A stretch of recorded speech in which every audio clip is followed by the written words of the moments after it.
na sua maioria portugueses, e foi uma bênção, amém? Deus tem nos honrado. Eu não quero demorar hoje, mas eu quero trazer uma mensagem que Deus tem falado muito comigo durante esses dias, no segundo livro da Bíblia, Êxodo, segundo livro da Bíblia, second book of the Bible, Exodus. Êxodo é um dos livros do Pentateuco escrito por Moisés. Êxodo, capítulo de número 8. Êxodo 8 e versículo de número 10. Pastor knows what is 10.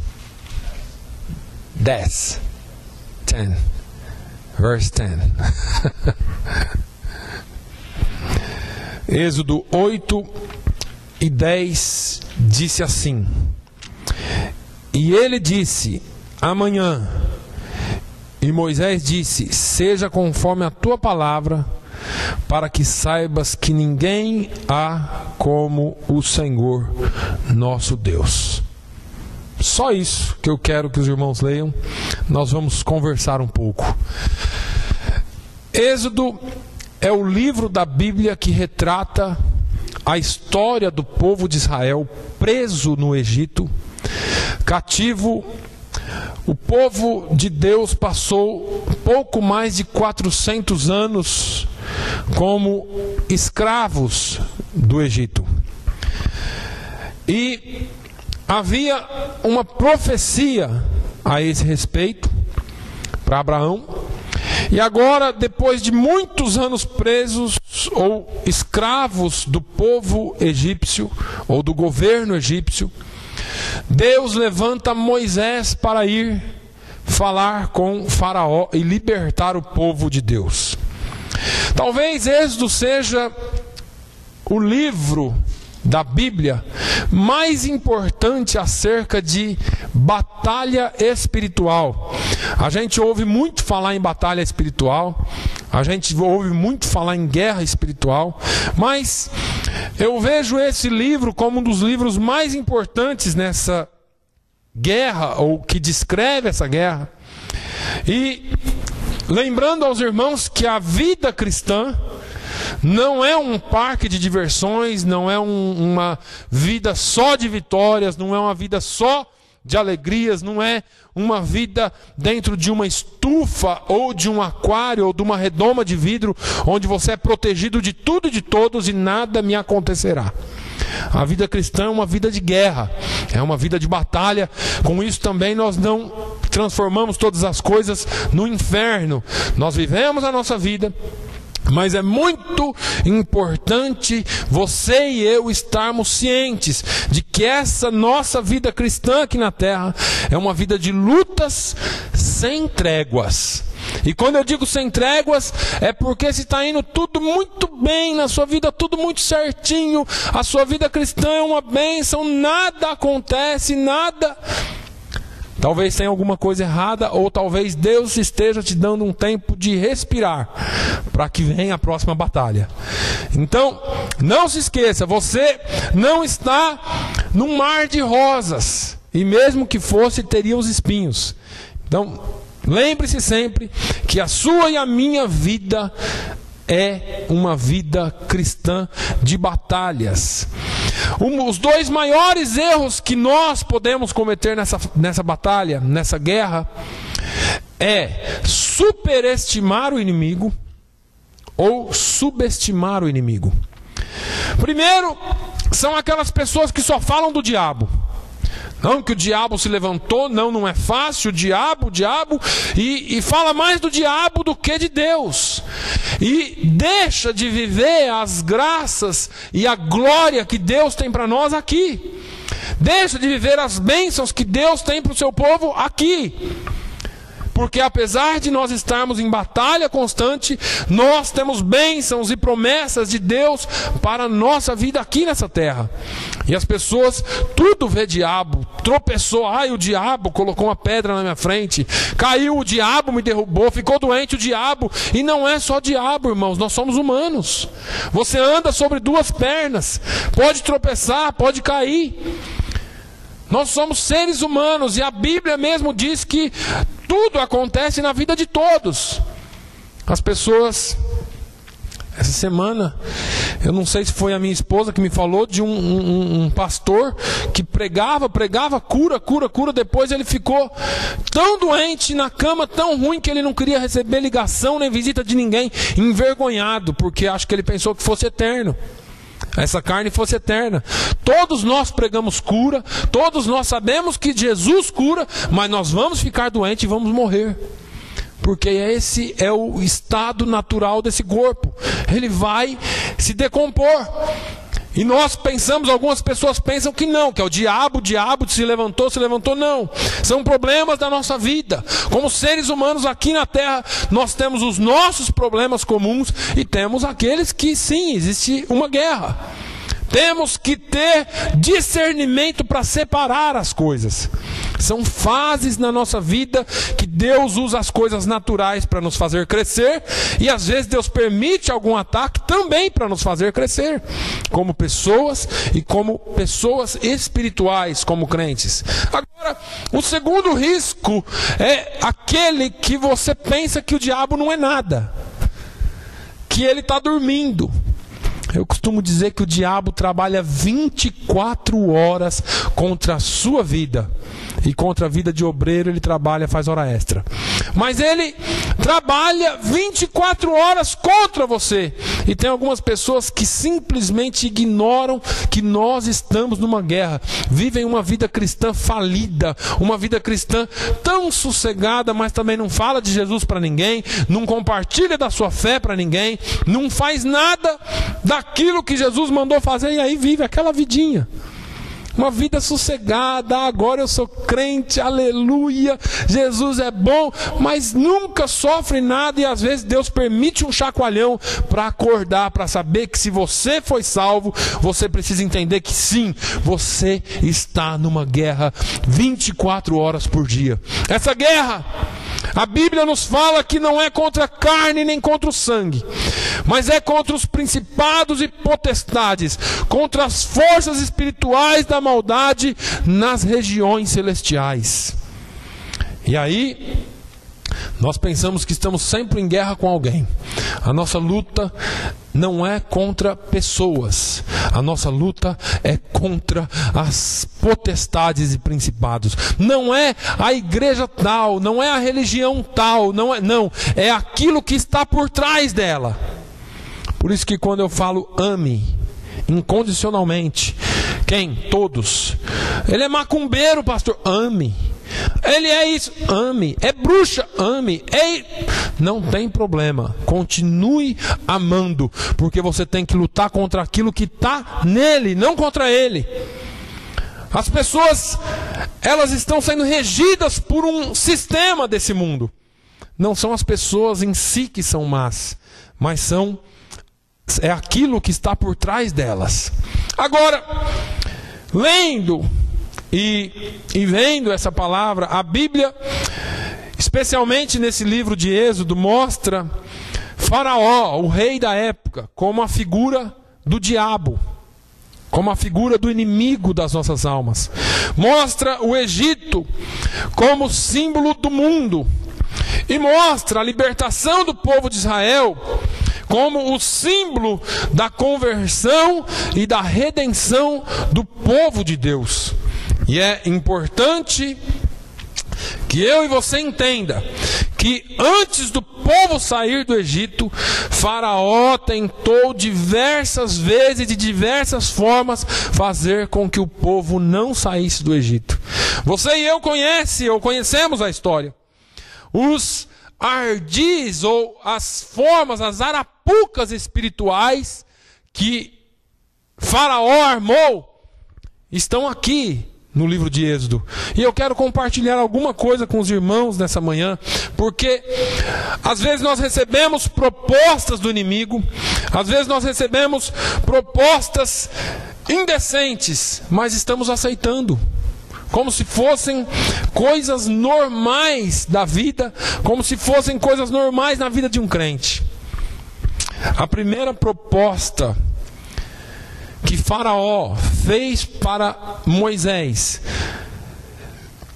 para que o povo fosse enganado, para que o povo não saísse das mãos dele, a primeira armadilha que Faraó armou para o povo está em Êxodo, no capítulo 8 e no versículo 25. Exodus 8:25. É a primeira proposta que Faraó faz para o povo de Deus. Vamos lá, Êxodo 8:25 diz assim: Então chamou Faraó Moisés e a Arão e disse: Ide e sacrificai ao vosso Deus nessa terra. Olha só esse versículo. Então Faraó chama Moisés e Arão e fala: podem ir e sacrifica aqui no Egito. Em outras palavras, ele estava dizendo assim: você não precisa sair do Egito para servir o seu Deus, para sacrificar o seu Deus. Você pode servir ao seu Deus aqui no Egito mesmo. Levantem altares ao seu Deus aqui no Egito mesmo. Nós falamos agora, há 2 minutos atrás, que o Egito é símbolo do mundo, simboliza o mundo. E essa proposta ela é mais ou menos assim: você quer ser crente? Não tem problema, pode ser crente. Quer ir para a igreja? Sem problema, pode ir para a igreja. Só que, deixa eu te falar, você não precisa sair de onde você está, você não precisa mudar de vida. Você não precisa fazer nada diferente. Você pode continuar vivendo a vida que você está vivendo hoje. Você pode continuar a vida que você sempre levou. Quer saber de uma coisa? Se você costumava contar umas mentirinhas, isso aí não tem problema não, rapaz. Você pode contar. Você costumava fazer alguma coisinha aqui, outra coisinha ali. Você sempre foi meio orgulhoso, meio soberbo. Você sempre teve o seu coração a impureza do pecado. Você sempre tratou a vida como se a vida não tivesse muito valor. Não precisa mudar muito não. Você pode ir na igreja uma vez por semana. Você pode... Fica do jeito que você está. Afinal de contas, você nasceu assim e pode morrer assim. Você não precisa mudar. Agora, esta talvez seja a proposta que mais o diabo faz hoje em dia na vida das pessoas. E por isso que nós vemos uma igreja que não difere em nada do mundo. Você vê crentes aí na rua que você não sabe se é crente ou se é mais ímpio que o ímpio. Você vê testemunho de crente aí fora que você não sabe se ele é crente ou se ele é ímpio. Porque tem ímpio mais justo do que ele. E aí nós entramos num problema de definição de identidade ou de falta de identidade. Porque as pessoas acham que servir a Deus é vir uma vez por semana na igreja. É estar uma vez por semana na igreja. Servir a Deus é uma vida de mudança. Nós não vivemos por imagem. Nós não vivemos porque nós estamos vindo à igreja A ou à igreja B. Nós não estamos servindo a Deus porque nós vamos à igreja. Nós servimos a Deus porque nós somos igreja. Nós servimos a Deus e... para que você esteja seguro de que você é realmente um servo de Deus, você precisa ser uma nova criatura. Você precisa ter um novo coração. Essas são as características que marcam o crente. Nova criatura, novo coração, nova mente, nova vida. Coisas mudadas, transformadas, vida transformada. Não dá para levantar altares no Egito, irmãos. Não dá para estar lá no mundo dizendo que serve a Deus uma vez por semana. Pastor, o senhor quer que a gente venha 7 dias por semana na igreja? Não. Continue vindo 1 ou 2, não tem problema. Eu estou falando de vida. Vida com Deus todos os dias, em todos os lugares, em todos os momentos. Vida com Deus em todos os lugares que você estiver. Não dá para ser uma pessoa salva e ao mesmo tempo viver na prática do pecado. Era isso que Faraó estava propondo para o povo de Deus. Moisés rapidamente rechaçou essa ideia e diz: não convém que façamos assim. Porque sacrificaríamos ao Senhor nosso Deus a abominação dos egípcios? Eis que se sacrificássemos a abominação dos egípcios perante os seus olhos, não nos apedrejariam eles? Existia aqui uma outra armadilha. Você sacrificar no mundo coisas do mundo para Deus, o mundo se volta contra você. Mas não é nisso que nós vamos parar agora. A segunda proposta está no versículo 28. Verse 28. Exodus 8:28. A proposta agora, depois desse diálogo, Faraó fala: ok, deixar-vos-ei ir, para que sacrifiques ao Senhor vosso Deus no deserto. Somente que indo, não vades muito longe. Orai também por mim. Olha que coisas. Isso é do Satanás. Isso eu posso dizer para vocês que é guerra espiritual. Ó, vocês podem ir. Querem ir? Podem ir. Mas não vá muito longe, não. Fiquem por perto, fiquem aqui na vizinhança. Quando vocês sentirem saudade do Egito, voltem. Faça um turismo por aqui. E outra coisa, não é preciso ser tão radical na sua crença. Você pode ir cortando as coisas aos poucos. Para que você vai fazer um corte tão decisivo na sua vida? Não é preciso um rompimento definitivo com as coisas do mundo. Vai lá. E não se esqueça de orar por mim. Mas que proposta indecente de Faraó. Vamos lá para a tradução dessa palavra. Ele queria dizer mais ou menos assim: olha, quer ser crente? Pode ser crente. Pode ir para a igreja, pode adorar a Deus, mas você não precisa ser tão radical. Você pode aproveitar o melhor das duas coisas.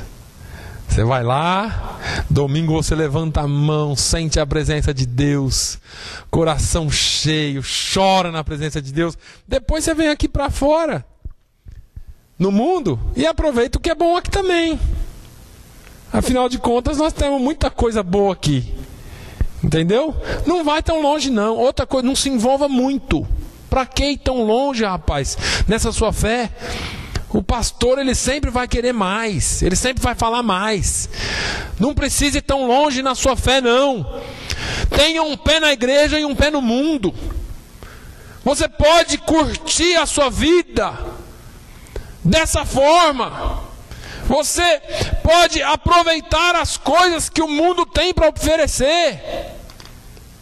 Afinal de contas, você é tão novo. Você pode aproveitar e amar as coisas desse mundo, e pode aproveitar e amar as coisas de Deus também. Você pode ser amigo do mundo.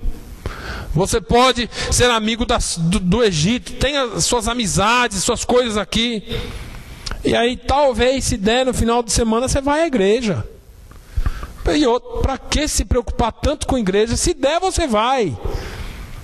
Vai, não vai tão longe. Se você quiser ir, vai lá e cumpra seu papel religioso e social. Vai lá, encontre os amigos. Irmãos, eu fico pensando nisso, parece que é tão atual essa palavra. Porque as pessoas vão à igreja cumprir o seu papel religioso e social. Quando nós falamos em alguns eventos, parece que é só social. As pessoas não querem compromisso com Deus, compromisso sério. Nós temos que saber, irmãos, que não tem como ser amigo de Deus e amigo do mundo ao mesmo tempo. Tiago 4:4 diz: adúlteros e adúlteras, não sabeis vós que a amizade do mundo é inimizade contra Deus? Portanto, qualquer que quiser ser amigo do mundo, constitui-se inimigo de Deus. Tiago não estava falando que eles eram adúlteros porque traíram a esposa, não. Ele estava falando aqui de um adultério espiritual, de quem tem um relacionamento com Deus como noiva do Cordeiro e tem um relacionamento com o mundo. Ele está traindo as duas partes. É uma questão de traição espiritual. 1 João 2:15 diz: não ameis o mundo, nem o que no mundo há, porque quem ama o mundo, o amor do Pai não está nele. É sério o negócio, irmãos. Não dá para dividir as coisas. Paulo fala aos Romanos 12:2, diz: e não vos conformeis com este mundo, mas transformai-vos pela renovação da vossa mente, para que proveis qual é a boa, agradável e perfeita vontade de Deus. As pessoas estão brincando de ser crente. Muitas pessoas têm vivido uma vida dupla. Muitas pessoas têm vivido uma vida de ser crente espiritual dentro da igreja. Cantam, dançam, pulam, choram, falam línguas, fazem de tudo que um crente, realmente crente, faz. E às vezes até mais. E depois lá fora vive uma vida também. Tudo que uma pessoa do mundo faz e às vezes faz até mais. Vida dupla. 2 noivos, 2 noivas. A pessoa quer ser noiva de Deus, de Jesus, e quer ser noiva também do diabo. Porque afinal de contas Jesus não pode oferecer o que o diabo oferece. E às vezes parece muito forte eu dizer isso, mas tem gente que gosta das coisas que o diabo oferece. O Senhor está chamando você para uma vida de compromisso com Ele. Não seja adúltero. Não seja adúltero. Você está correndo um sério risco, se essa for a sua situação. Você pode e está caindo numa armadilha em viver uma vida dupla. Isto é uma arapuca diabólica de Satanás. Ele só veio para matar, roubar e destruir. Você deixa Jesus, que veio para dar vida e vida com abundância, e vai curtir prazeres da sua carne lá fora.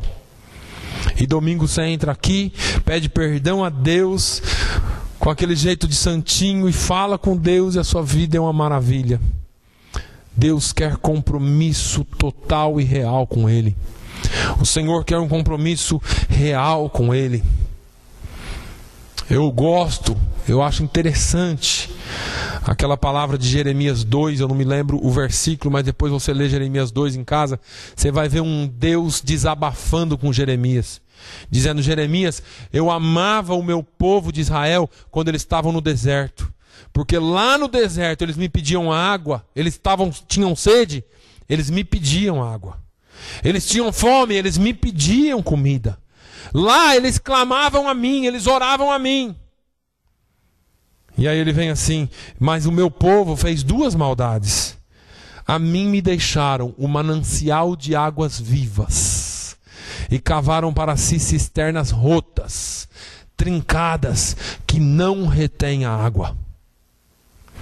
Pessoas deixam a segurança do manancial de águas vivas e vão cavar buraco, que chove, a água fica suja e amanhã não tem mais água. Só louco faz isso. Mas vamos um pouquinho adiante. Faraó faz a terceira proposta, então.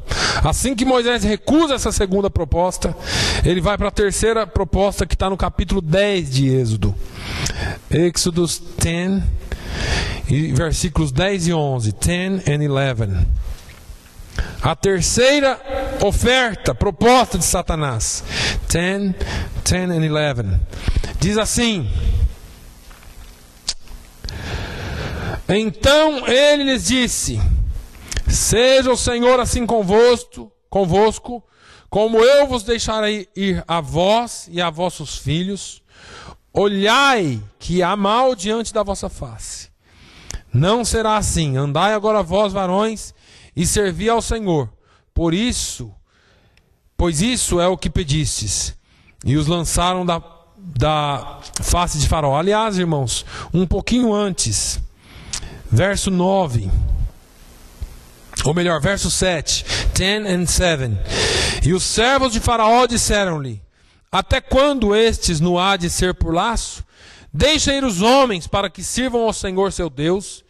Ainda não sabes que o Egito está destruído? Então Moisés e Arão foram levados outra vez a Faraó, e ele lhes disse: ide servir ao Senhor vosso Deus. Quais são os que hão de ir?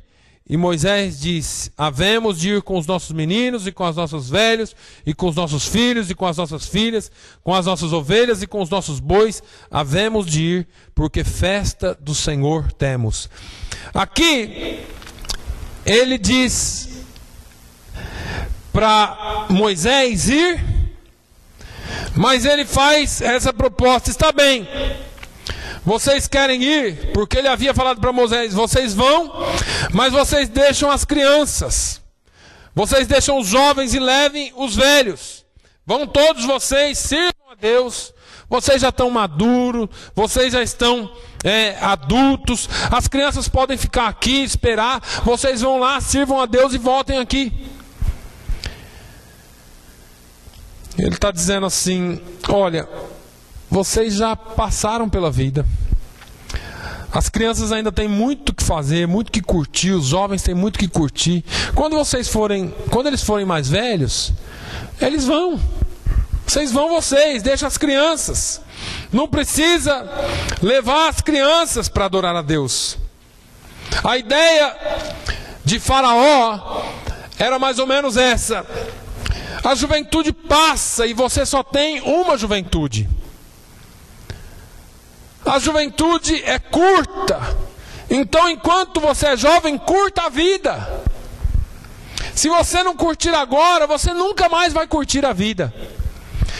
O lugar do jovem experimentar a vida e todos os seus prazeres é no mundo, não é na igreja. O jovem tem mais é que curtir a vida. Para quê? Jovem na igreja? Igreja é coisa para velho. Mas a gente sabe o quão enganadora é essa proposta. Me fala uma coisa: qual é o prazer? Qual é o prazer de se afundar nas drogas? Qual é o prazer de se afundar no alcoolismo? Qual é o prazer de se afundar numa vida de mundanismo, de tudo quanto é tipo de pecado? Qual é o prazer que os pais têm em ver os filhos destruindo as suas vidas? Qual é o prazer que uma família tem em ver os filhos, os jovens, jogando a vida pelo ralo? Qual é o prazer em que nós temos em ver famílias sendo destruídas por causa de droga, de bebida e de outras coisas que os jovens são chamados a fazer como se isso fosse curtir a vida? Onde é que está o prazer nisso? Como que nós podemos chamar isso de curtir a vida? Quando vidas são destruídas, que leva pessoas precocemente, eu não sei se essa é a palavra certa, porque eu não sei se tem tempo para ir para as drogas. Para mim nunca é tempo de ir para a droga, mas estão levando crianças para as drogas. levando crianças para o tabagismo, levando crianças para a morte, para a escravidão. E isso se tornou curtir a vida. Vamos curtir a vida. Fumar uma droga, usar uma bebida, tomar uma bebida forte. Vamos curtir a vida. Isso é curtir a vida. Quando você fala com os jovens, eles falam: não, eu estava na balada. O que teve lá? Droga e bebida à vontade. E lá, foi bom? Nossa, estava muito bom, rapaz. Tinha cerveja, tinha bebida à vontade. Isso é curtir a vida. Isso é cegueira espiritual. Porque nem na cabeça de uma pessoa em sã consciência entra essa proposta de curtir a vida na juventude dessa forma. Mas hoje, o curtir a vida é isso. As pessoas, esses jovens, saem às madrugadas dos bares, das boates, de tudo quanto é lugar, emocionalmente destruídos, com a saúde destruída, morrem em acidentes de carro, morrem em brigas, em crimes, e a gente fica pensando onde é que eles estavam curtindo a vida. Como é difícil nós entendermos isso. O prazer da embriaguez, o prazer das drogas, do sexo ilícito, o prazer que traz ruína, traz desgraça, traz derrota, traz sofrimento para as famílias, traz destruição para a família. É um prazer que o mundo está oferecendo hoje para os nossos jovens. E o nosso inimigo, Faraó, está dizendo assim: não, vai servir a Deus quando você estiver mais velho. Vai servir a Deus na sua velhice. Jovem não precisa, criança não precisa. E aí eu me lembro da palavra do Senhor dizendo: lembra-te do teu Criador nos dias da tua mocidade, antes que venha os maus dias. Irmãos, eles virão. Eles virão. O dia mau vai bater na sua porta. Você vai estar preparado, você vai ter estrutura espiritual e física para aguentar. E quando eu falo de estrutura física, você fala: mas por quê, pastor? Porque se você passou a vida inteira dissoluta, usando droga, bebida, fazendo tudo aquilo que não podia, chegar na velhice, você quer que Deus transforme o seu corpo? Você maltratou o seu corpo. E agora você quer ter saúde de ferro. Isso envolve outras coisas também, irmãos. Envolve outras coisas. Minha mulher sempre falou para mim: você não tem hora para comer, você come todo desregrado, E depois eu sofri as consequências com isso. Você pode ser crente, vir 24 horas para a igreja, ajoelhado, orar, jejuar, fazer o que você quiser. Eu não estou dizendo que Deus não é poderoso para mudar as coisas. Eu estou dizendo que existe uma lei chamada semeadura. Você trata mal o seu corpo e depois quer que as coisas vão bem. Mas eu sou crente. E daí? Quem te falou que crente é para esse corpo? Crente é para a salvação da sua alma. Você serve a Deus para um dia morar com Ele. Aqui, enquanto você estiver nesse corpo, você vai ter dor, você vai ter tristeza, você vai ter sentimentos. Você precisa estar preparado para enfrentar essas coisas. Bebendo, usando droga na sua mocidade, não tem como. Moisés recusa essa proposta, porque lugar de jovem curtir a vida é na presença do Deus Altíssimo.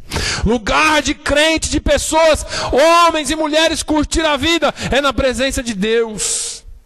Salmos 16:11 diz: far-me-ás conhecer a vereda da vida, na tua presença há plenitude de alegria, na tua destra há delícias para sempre. É na presença do Senhor que há plenitude de alegria. É na presença do Senhor que há delícias para sempre. Não é curtindo a vida aí fora, no modelo mundano. O salmista diz: é melhor estar na tua casa um dia, ou mais vale um dia na tua presença do que 1000 dias em outros lugares. Um dia na presença do Senhor é mais valioso do que em 1000 em outros lugares. Nós precisamos entender, de uma vez por todas, que a casa do Senhor é lugar para a juventude.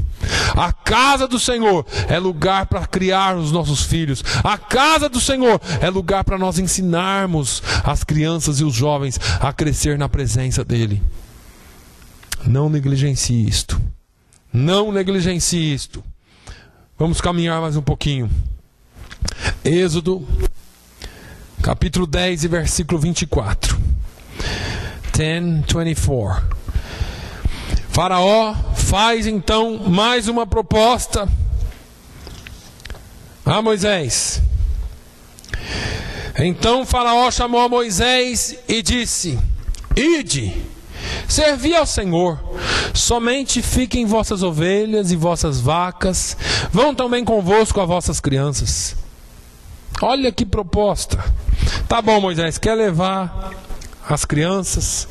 10:24. Quer levar as crianças? Pode levar. Quer levar os jovens? Pode levar. Eu não vou te impedir de levar ninguém, mas deixe os seus rebanhos aqui. Deixe aqui as suas coisas, os seus bens. Ele estava dizendo assim: Moisés, tá bom, pode ir, serve a Deus, vocês como pessoas sirvam a Deus, mas o seu dinheiro não precisa servir a Deus. Deus não precisa de dinheiro. Isso é a maior mentira que Satanás inventa para o crente, para as pessoas. Para que Deus quer seu dinheiro? A ideia é chamada de dicotomia, porque ela parte a sua vida em dois. Como assim, pastor? Eu sou de Deus, mas o meu dinheiro não é. Eu pertenço a Deus, mas o que eu tenho não pertence a Ele. Eu sirvo a Deus, mas os meus bens não. Essa era a ideia, é a ideia de Satanás para a igreja, para o povo de Deus. São pessoas que dizem ser de Deus, que dizem ser crentes, mas o seu coração ainda está preso nas riquezas da vida, está preso no dinheiro da vida, está preso nos bens dessa terra. Ainda não se desvencilhou do amor pelas coisas da terra. Pessoas avarentas entram para a igreja, e eu gosto de usar esse termo. Entram para a igreja, mas não são igreja. Entram para uma nova religião, porque eles não são fiéis a Deus na administração dos bens que Deus lhes confiou. A pior coisa que a pessoa pode pensar na vida: eu consegui. Irmãos, se Deus não nos der, nós não conseguimos nada. Vocês já viram essas pessoas que trabalham, chega no final da vida, morre na miséria? Eles trabalharam tanto e foram tanto atrás de dinheiro, que eles viraram escravo do dinheiro, e não o dinheiro serviu eles. O que eu quero que você entenda é que a proposta de Satanás para mim e para a sua vida é que você é dono do seu dinheiro e não Deus. Por isso que a gente dizima, por isso que a gente oferta. Porque quando a gente dizima e oferta, nós estamos dizendo para Satanás: o meu dinheiro, os meus bens, a minha vida por completo pertence a Deus. Não é uma questão de Deus precisar do que é seu, é você que precisa do que é dele. Aliás, nada é nosso. Ele colocou sob seus cuidados para você ter zelo e administrar bem. E isso inclui colocar esses bens a serviço de Deus. Essas pessoas cujo Deus da sua vida é o dinheiro, amam o dinheiro e a riqueza, constroem seus tesouros aqui nesse mundo, contra tudo aquilo que Jesus ensinou. Tesouros que vão perecer, tesouros que vão ficar, quando deveriam estar, ou deveriam colocar tudo isso nas mãos de Deus e deixar Deus usar. Você diz assim: como, pastor? Explique isso direito. É para doar tudo para a igreja? Não, irmãos, não é. É para você entender que aquilo que Deus te deu não é só para o seu bem, só para o seu bem-estar, mas você precisa servir também, não só a obra de Deus, mas as pessoas com o bem. As pessoas pensam que eu trabalhei duro para ganhar isso, e agora só eu posso usufruir disso. Irmãos, Deus te deu saúde, Deus te permitiu estar naquele emprego para que você tivesse. A resposta de Moisés a Faraó foi tão linda, essa é a que me pega mais. No versículo 26, ele diz assim: e também o nosso gado há de ir conosco, nem uma unha ficará. Olha que coisa interessante. Faraó, eu não aceito a sua proposta. Nós vamos embora daqui sim, servir ao nosso Deus, e nosso rebanho também vai conosco. E eu vou te dizer uma coisa: nenhuma unha ficará. Deixa eu perguntar para você, qual é o valor que tem uma unha? Vamos supor que você perca uma unha, vai nascer outra. Nasce outra. Mas ele estava dizendo: olha, aquilo que é nosso, foi Deus quem deu. E se foi Deus quem deu, não fica nada no Egito. Se foi Deus quem deu, não vai ser o mundo que vai usufruir disso. Se foi Deus quem deu, os meus bens servirão ao Senhor. Eles também vão conosco para adorar a Deus. E agora a gente encontra os mais variados tipos de crentes,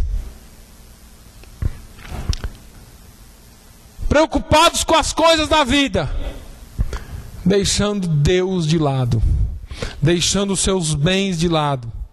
Eles acham, sinceramente, que a igreja precisa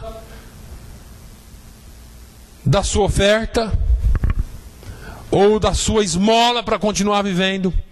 E Deus está dizendo que tudo que você tem, foi Ele quem deu. Então investa tudo que você tem na obra dEle, incluindo você e sua família, porque você é obra dEle. Não deixe que o inimigo te pegue nessa armadilha. Você, sua família, seus bens, tudo são parte daquilo que Deus te deu. Então não deixe que Satanás roube aquilo que Deus te deu. Não deixe que o diabo te engane. Uma vez, os amalequitas invadiram lá a cidade de Davi, levaram esposos, levaram bens, levaram tudo, e Davi foi para a presença de Deus chorar, buscar Deus. E a Bíblia conta que ele se angustiou, mas logo ele se reanimou quando Deus disse: levanta, vai, busca, porque tudo aquilo que eles te levaram, você vai pegar de volta. Significa que Deus se importa com aquilo que Ele te deu. Deus se importa com seus bens materiais também, mas você precisa usá-los no serviço do Senhor. Você precisa usá-los para fazer a obra de Deus. Tem hora que eu fico um pouco preocupado, porque parece que eu tenho sido um pouco exortativo. Mas, irmãos, pior coisa para mim é ver pessoas vivendo um evangelho pobre. Você diz assim: pastor, nós estamos assim. Não, mas eu quero que vocês aprendam dia após dia mais e mais, porque nós podemos fazer a diferença com a nossa vida. E cada nova pessoa que entrar aqui, ele toma você por exemplo. Então aprenda e pratique a palavra do Senhor. Amém? Que Deus abençoe a sua e a minha vida. Vamos continuar servindo o nome do Senhor. Feche os seus olhos por um instante. A palavra de Deus, Paulo, falando aos Coríntios, ele disse assim: examine-se o homem a si mesmo. 1 Coríntios 11.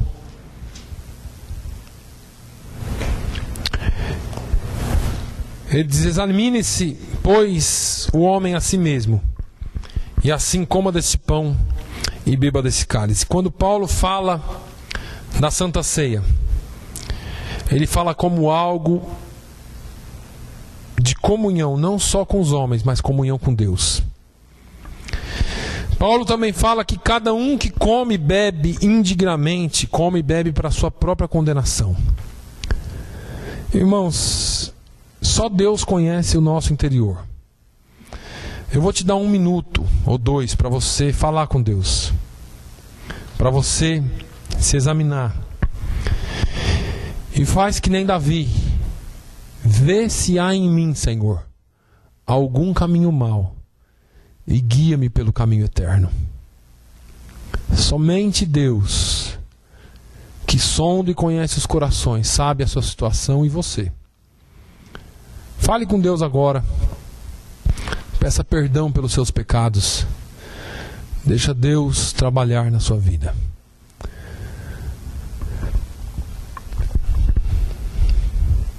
Senhor, eu quero,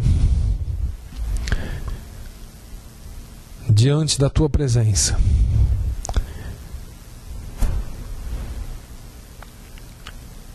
apresentar a Tua igreja, pedir que o Senhor trabalhe em nossos corações.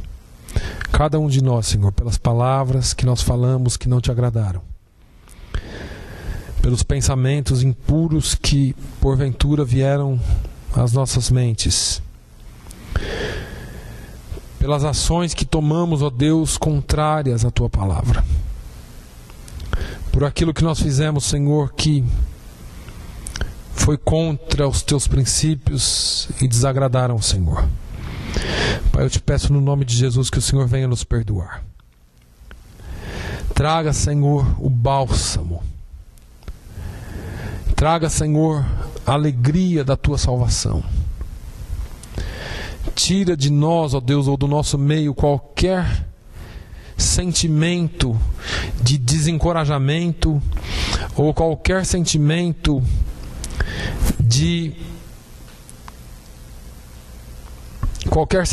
que seja contra a Tua palavra, ou de descontentamento, porque muitas vezes nós reclamamos daquilo que nós temos. Muitas vezes nós reclamamos para mais, quando a Tua palavra diz para nós louvarmos a Ti. Ensina-nos a ser mais agradecidos a Ti. No nome de Jesus é que eu oro. Amém.